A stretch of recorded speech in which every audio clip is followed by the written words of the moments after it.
पूर्वांचल का वो sharp shooter जो 17 गोली लगने के बाद भी पोस्टमार्टम के समय जिंदा हो गया। अमूमन पूर्वी उत्तर प्रदेश के इलाकों में ज्यादातर शार्प शूटर का करियर शायद ही एक दशक से लंबा चलता हो।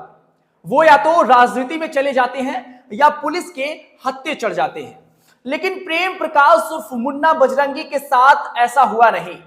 अपराध में मुन्ना बजरंगी का करियर 3.5 दशक तक था। 250 के कट्टे से पहला मर्डर किया। मुख्तार के करीबियों में जिसकी गिनती होती थी, उस मुन्ना बजरंगी के कालीन बुनने से लेकर गैंगस्टर तक क्या कहानी रही, आपको पूरी कहानी बताएंगे। नमस्कार, बेधड़क खबर देख रहे हैं आप और मैं हूं आपके साथ विक्की सिंह।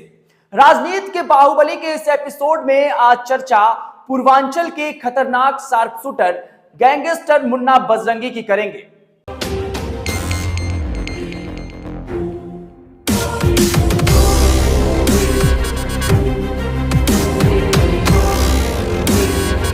मुन्ना बजरंगी 80 के दशक में आतंक का दूसरा नाम था। साय की तरह कुख्यात माफिया मुख्तार अंसारी के साथ रहने वाला शार्प शूटर था, जो बंदूक से खिलौनों की तरह खेलता था और जिसके किसी के भी जान लेना एक हंसी मजाक का खेल हुआ करता था। 9 जुलाई 2018 को इसी मुन्ना बजरंगी की यूपी की बागपत जेल में गोली मारकर हत्या कर दी गई।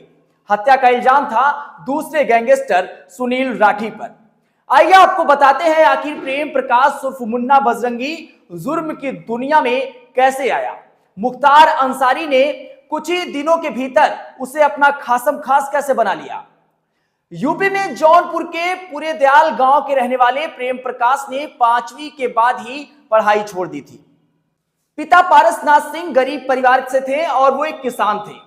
मुन्ना सहित 4 भाई थे, जिनमें से छोटे भाई जुट्टा सिंह की बीमारी के चलते मौत हो गई थी।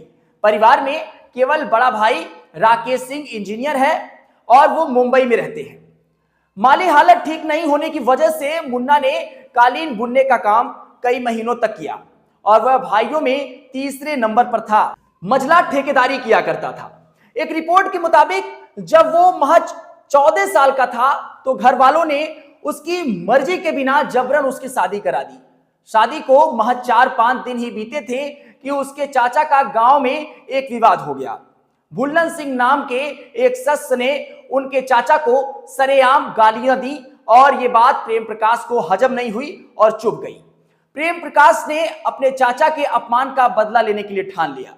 उसने कहीं से 250 रुपए में एक कट्टा खरीदा और कट्टा लेकर वो भुल्लन सिंह के घर पहुंच गया और उसे गोली मार दी। गांव में हल्ला मच गया। पुलिस पहुंची, लेकिन तब तक प्रेम प्रकाश उर्फ मुन्ना बजरंगी भाग चुका था। जुर्म की दुनिया में यह प्रेम प्रकाश का पहला कदम था और इसके बाद उसके कदम अपराध जगत की तरफ मुड़ गए। उसने अपना नाम भी प्रेम प्रकाश से मुन्ना बजरंगी रख लिया। कुश्ती के प्रति प्रेम ने उसे भगवान हनुमान का भक्त बना दिया और जिसके कारण बाद में उसे बजरंगी नाम दिया गया और घर वाले उसे प्यार से मुन्ना बुलाते थे, जिसमें उसे दोनों को जोड़कर मुन्ना बजरंगी बना दिया गया। शुरुआत में मारपीट जैसे छोटे मामलों में उसका नाम आया, लेकिन बहुत जल्द ही वो पूर्वांचल का कुख्यात डॉन की तरफ चल पड़ा और इसके बाद मुन्ना के क्राइम का ग्राफ तेजी से बढ़ना शुरू हो गया। सबसे पहले उसने जौनपुर के गैंगस्टर गजराज सिंह से हाथ मिलाया और उसके लिए काम करने लगा। उन दिनों अपराध जगत में पूर्वांचल का एक नाम तेजी से आगे बढ़ रहा था। यह नाम था मुख्तार अंसारी का। मुन्ना बजरंगी उसके गैंग में शामिल हो गया और 1984 में यूपी में दिन दहाड़े एक बिजनेसमैन का मर्डर हुआ। इस मर्डर को मुन्ना बजरंगी ने ही हाल ही में अंजाम दिया था।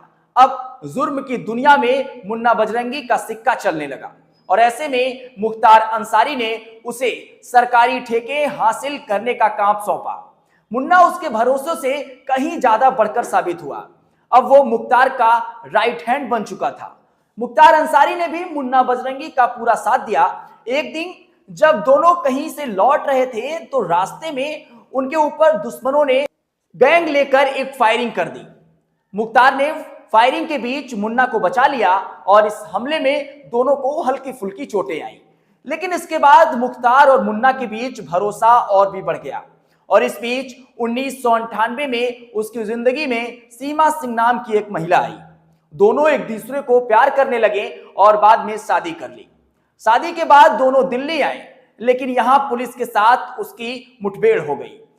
पुलिस की गोलियों से मुन्ना बजरंगी घायल हो गया और उसे गिरफ्तार कर लिया गया। 1993 में जौनपुर के लाइन बाजार थाना इलाके के दिन दहाड़े भाजपा नेता रामचंद्र सिंह और उनके सरकारी गनर अब्दुल्ला समेत 3 लोगों की हत्या में मुन्ना का नाम सामने आया और इसके बाद उसने वाराणसी का रुख कर वहां कई वारदातों को अंजाम दिया।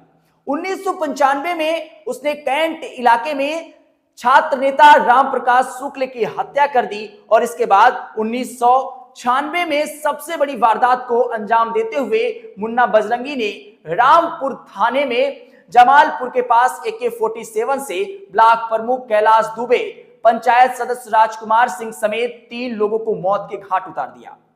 मुन्ना ने अब अपना नेटवर्क देश की राजधानी दिल्ली तक फैला लिया था। 1998 से लेकर 2000 के बीच उसने वहां भी कई वारदातों को अंजाम दिया। यूपी के अंदर मुन्ना कॉन्ट्रैक्ट किलर के तौर पर उभरा। कारोबारियों, डॉक्टर्स, सरकारी ठेकों सभी में मुन्ना का हस्तक्षेप होने लगा। 1998 में यूपी STF और दिल्ली पुलिस की स्पेशल सेल की एक संयुक्त टीम ने दिल्ली हरियाणा सीमा के पास समयपुर बदली में बजरंगी को घेर कर वहां मुठभेड़ में उसे 17 गोलियां मारी गई। दावा किया गया कि बजरंगी मर चुका है, लेकिन पोस्टमार्टम करने आए डॉक्टरों की टीम ने पाया कि उसकी सांसें चल रही थी, जिसके बाद काफी समय तक उसका इलाज चला और वो बाद में जमानत पर बाहर आया। 2002 में मुन्ना जेल से बाहर आया और मुख्तार ने उसके रहने का इंतजाम मुंबई में किया। हालांकि मुंबई में उसका ठिकाना ज्यादा दिनों के लिए नहीं था। 3 साल बाद ही मुख्तार के कहने पर वो वापस गाजीपुर लौट आया। साल 2015 में बीजेपी विधायक कृष्णानंद राय की निर्मम तरीके से गोलियों से भूनकर हत्या कर दी गई। इस हत्या को मुख्तार के कहने पर मुन्ना बजरंगी ने ही अंजाम दिया था। हत्या के बाद मुन्ना फरार हो गया, लेकिन 2009 में उसे मुंबई से गिरफ्तार कर लिया गया और इसके बाद वो अपनी हत्या होने तक जेल में ही रहा।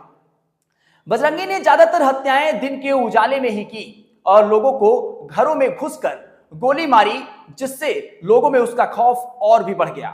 पुलिस का कहना था कि उसने कभी शराब नहीं पी और शायद ही कभी मोबाइल फोन इस्तेमाल किया, जिसकी वजह से वो कभी पुलिस की गिरफ्त में नहीं आ रहा था और जल्दी पुलिस उसे गिरफ्तार नहीं कर पा रही थी। दहशत, हत्या, लूट, डकैती, आपराधिक गतिविधियों से संलिप्त ये कहानी मुन्ना बजरंगी की थी। फिर मुलाकात होगी आपसे राजनीति के बाहुबली के एक नए एपिसोड में। तब तक के लिए दीजिए इजाजत। धन्यवाद।